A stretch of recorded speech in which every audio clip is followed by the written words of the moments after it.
जरा इमेजिन करो, एक एग्जामिनर ने सुबह से 50 बोरिंग कॉपीज चेक कर ली हो, आंखों का मॉइस्चर एकदम खत्म हो चुका हो, पेशेंस की बैंड बज चुकी हो, और उसी वक्त उसके हाथ में आती है तुम्हारी कॉपी जिसमें लिखा है इतना नीट, इतना क्लीन कि उसकी आंखों को आराम मिल जाए।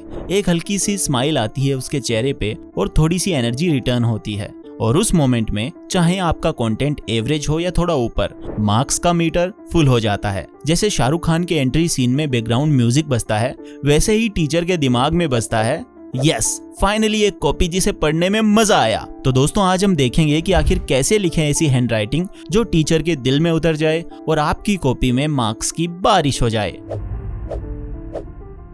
देखो दोस्तों, सच तो ये है कि टीचर के पास हर कॉपी के लिए सिर्फ कुछ ही सेकंड्स होते हैं, 10 से 15 सेकंड मैक्स होते हैं। वो हर शब्द नहीं पढ़ते, वो स्कैन करते हैं, वो देखते हैं हेडिंग दिख रही है क्या, कीवर्ड्स हाईलाइटेड है क्या, लिखा हुआ क्लियर है क्या, और इनमें से अगर कोई भी चीज मिसिंग हो तो भाई फिर कंटेंट चाहे स्वयं रविंद्रनाथ जी टैगोर लिख कर गए हो, नंबर काट दिए जाते हैं।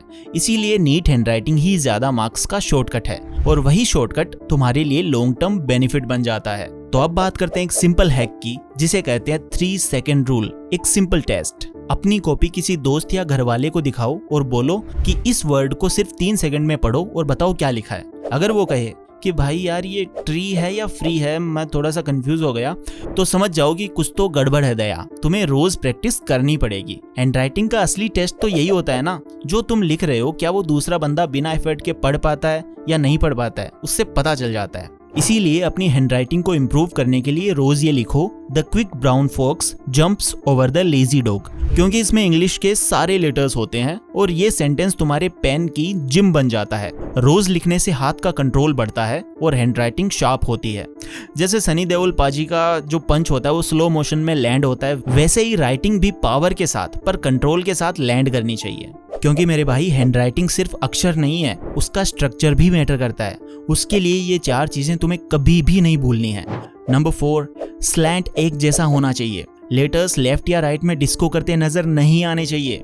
नंबर 3, स्पेसिंग परफेक्ट होनी चाहिए। वर्ड्स के बीच में एक छोटी सी गैप रखनी चाहिए, क्योंकि जब अक्षर साथ में चिपक जाते हैं तो टीचर का दिमाग भी चिपक जाता है। नंबर 2, लेटर साइज कंसिस्टेंट रखो। ऐसा नहीं करना कि एक लाइन में ए बड़ा है दूसरी में ए छोटा है, वरना लगता है कि रिचर स्केल पे लिख रहे हो। नंबर 1, लाइन के नीचे मत लिखना। जब अक्षर लाइन से नीचे गिरते हैं तो टीचर का मूड भी नीचे गिर जाता है। पर इतना बताने के बाद भी तुम कुछ ऐसी गलतियां करते हो जो तुम्हारे 90 मार्क्स को भी 80 पर लाती है, क्योंकि यही चीजें सब गड़बड़ कर देती है। जिसमें सबसे पहला है ओवर स्टाइलिंग, मतलब हर वर्ड को स्टाइलिश बनाना। भाई ये एग्जाम पेपर है, शादी का कार्ड नहीं है। दूसरा है स्पीड पर कंट्रोल करो, ना ज्यादा तेज ना ज्यादा धीरे। अगर तुम इतना फास्ट लिखते हो कि खुद भी नहीं समझ पा रहे तो टीचर क्या समझेगी, और अगर इतना स्लो लिखते हो कि पेपर खत्म ही नहीं होता तो आखिर के आंसर्स हवा में उड़ जाएंगे। तीसरा है कंफ्यूजिंग लेटर्स, ए को ओ मत बनाओ, आर को वी मत बनाओ। जितना कंफ्यूजन उतना मार्क्स का लॉस। और हाँ, बार बार कटिंग मत करो, एक बार लिखो, क्लियरली लिखो। ये नागिन का सीजन नहीं चल रहा है जहाँ हर सीन में ट्विस्ट हो। कॉपी क्लीन होनी चाहिए। अब चलो भाई, हैंडराइटिंग तो ठीक है, पर उसका स्मार्टली यूज कैसे करें, तो उसके लिए चलो अब चलते हैं एग्जाम बैटल फील्ड में। पहला पॉइंट, मार्जिन बनानी ही बनानी है। स्केल से सीधी लाइन खींचो, पर इतनी भी नहीं कि टीचर को लगे कि तुमने उनके लिए वसीयत में जमीन छोड़ दी है। दूसरा, कीवर्ड्स को अंडरलाइन करो। जैसे ट्रैफिक लाइट में रेड लाइट सबका ध्यान खींचती है, वैसे ही अंडरलाइन तुम्हारे इंपॉर्टेंट पॉइंट्स को हाईलाइट करती है। और तीसरा, हेडिंग्स को थोड़ा बड़ा और कैपिटल लेटर्स में लिखो। चौथा, सही पेन से लिखो। ये छोटी चीज लगती है ना, लेकिन इम्पैक्ट बहुत बड़ा डालती है। जेल पेन, बॉल पेन या पायलट पेन, जो तुम्हारे हाथ में फिट बैठते हैं वही यूज करो। ऐसा नहीं कि एग्जाम के दिन नए पेन के साथ एक्सपेरिमेंट कर रहे हो, फिर इंक या तो ज्यादा निकलती है या फिर कभी कभी निकलती ही नहीं। और फाउंटेन पेन सिर्फ तभी यूज करना जब इंक पे पूरा कंट्रोल हो, वरना इंक का दाग तुम्हारी मेहनत पर दाग बन जाता है। और आखिरी पॉइंट, कॉपी को विजुअली अपीलिंग बनाओ। अगर तुम्हारी आंसर शीट स्ट्रक्चर्ड है, क्लीन है और विजुअली अपीलिंग है तो टीचर के दिमाग में स्ट्रॉन्ग इंप्रेशन बन जाता है। एंड इसी के साथ use diagrams wherever possible. Definitions के आसपास बॉक्सेस बनाओ। एग्जांपल्स दो लाइफ से, जैसे बायोलॉजी में लिख रहे हो रिप्रोडक्शन तो फ्रॉग का एग्जांपल, ह्यूमन का एग्जांपल, जो भी रिलेटेबल हो वो लिखो। हेडिंग्स के बाद छोटी लाइन का गैप दो जिससे लेआउट स्पेशियस लगे। Now to summarise we have an ultimate formula. Good handwriting equals clarity multiplied by spacing multiplied by practice all divided by distraction।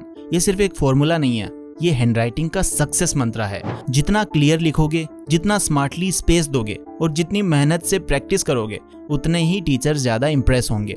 और हाँ, अगर डिस्ट्रैक्शन में डूब रहे हो तो समझो मार्क्स भी डूब गए। अगर तुम यहाँ तक आए हो तो तुम्हारे लिए एक 7 डेज चैलेंज है।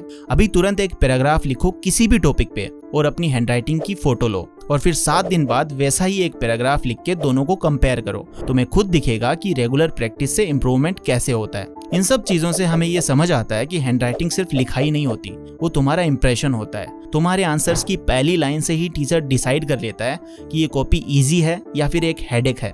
और अगर तुमने एफर्ट लगा दिया, नीट लिखा, स्ट्रक्चर्ड लिखा, प्रेजेंटेबल बनाया, तो एवरेज से ऊपर मार्क्स मिलने तय हैं। और क्या आपको पता है कि नेपाल की रहने वाली एक छात्रा प्रकृति मल्ला की लिखावट को दुनिया की सबसे सुंदर लिखावट माना जाता है। जब ये लिखती है तो लगता है कि जैसे कंप्यूटर से टाइप किया गया हो। हर शब्द साफ और चमकीले नजर आते हैं। इतनी सुंदर राइटिंग शायद ही आपने कभी देखी होगी। हैंडराइटिंग एक्सपर्ट भी अचंभित हैं कि इतना खूबसूरत कोई कैसे लिख सकता है। अच्छी हैंडराइटिंग के लिए स्टूडेंट्स क्या नहीं करते, क्योंकि उनके लिए हैंडराइटिंग पढ़ाई के जितनी ही इंपॉर्टेंट है। अगर आपकी हैंडराइटिंग सुंदर है तो सबका ध्यान अपनी ओर खींच ही लेती है। आज भी स्कूलों में बच्चों को इसके लिए प्रेरित किया जाता है। अच्छी हैंडराइटिंग के लिए अवार्ड तक दिए जाते हैं, यहाँ तक कि इंटरनेशनल कंपटीशन भी कराए जाते हैं। लेकिन हर किसी की लिखावट का अंदाज अलग अलग होता है। कई लोगों की लिखावट बेहद खूबसूरत होती है और हर किसी को पसंद भी आती है, क्योंकि वो काफी ज्यादा नीट एंड क्लीन होती है। हर शब्द साफ और चमकीला नजर आता है। और इसीलिए कुछ स्टूडेंट्स पढ़ाई तो अच्छी करते हैं लेकिन उनकी हैंडराइटिंग अच्छी नहीं होती है, और किसी की हैंडराइटिंग अच्छी होती है तो वो पढ़ाई में अच्छे नहीं होते। लेकिन जैसा भी हो, एग्जाम में जो हैंडराइटिंग है वो एग्जामिनर के माइंड पे पॉजिटिव इम्पैक्ट डालती है और आपके मार्क्स पे इसका सबसे बड़ा असर पड़ता है। तो अगर आप भी अपनी हैंडराइटिंग को सुधारना चाहते हैं तो आपको प्रैक्टिस करनी पड़ेगी। इसका मात्र एक ही उपाय है, रोज प्रैक्टिस करना और अलग अलग तरीके से अपनी हैंडराइटिंग को सुधारना। आप लेटर्स को सही तरीके से लिखना सीखो। उसके बाद रोज उसी चीज की बार बार जब आप प्रैक्टिस करोगे तो 1 महीने बाद आप अपनी ही हैंडराइटिंग देखकर चौंक जाओगे। पेन उठाओ, फोन हटाओ और लिखना स्टार्ट करो। रोज प्रैक्टिस करो और हैंडराइटिंग को अपना सीक्रेट वेपन बनाओ।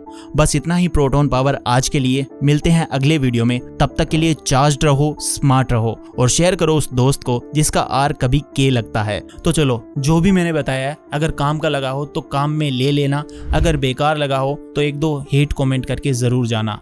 मैं चला अपनी नेक्स्ट वीडियो बनाने। Love you all, take care, मिलते हैं जल्द।